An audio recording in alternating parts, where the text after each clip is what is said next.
Il y a longtemps, un dieu débordant d'ambition envahit un monde prospère et plein de richesses.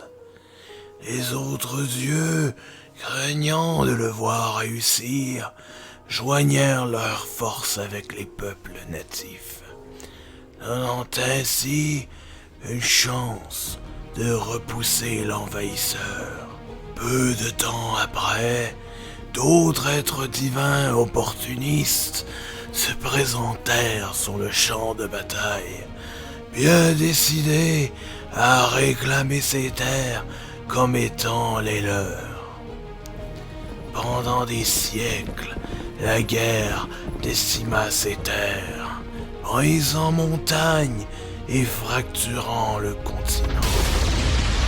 Un jour fatidique arriva où la majorité des dieux formèrent un pacte, un contrat, s'accordant de laisser en paix ces terres jusqu'au jour où une certaine condition se manifeste. La guerre laissa le continent dans un chaos sans nom. La nature recouvra royaume et empire qui fut détruit lors du conflit céleste, ne laissant que des ruines peuplées par de terrifiantes créatures. Quant aux survivants, ils s'adaptèrent en fondant des cités-États dans leur petit coin du monde, isolés de toute autre civilisation, débutant ainsi l'âge de la grande isolation.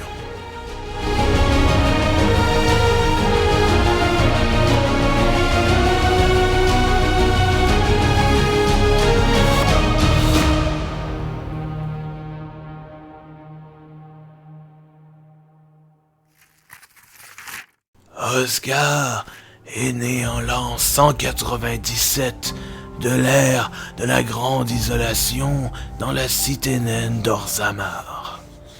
Ne pouvant contrôler sa curiosité, il quitta dès un jeune âge sa ville natale pour parcourir le monde malgré ses dangers, voyageant de cité en cité, cartographiant ce qu'il peut du continent. Lors de ses nombreux arrêts dans les cités étrangères, il prit l'habitude d'offrir de guérir les malades et de payer des tournées dans les tavernes locales, dans la ferme intention d'acheter les bonnes grâces de ses habitants et de forger des alliances pour ses futures escapades. En de rares occasions, il lui arrive de donner un mystérieux anneau argenté à ceux qu'il considère avoir un certain potentiel. En l'an 628, Osgare poussa son dernier souffle, à l'âge de 431 ans.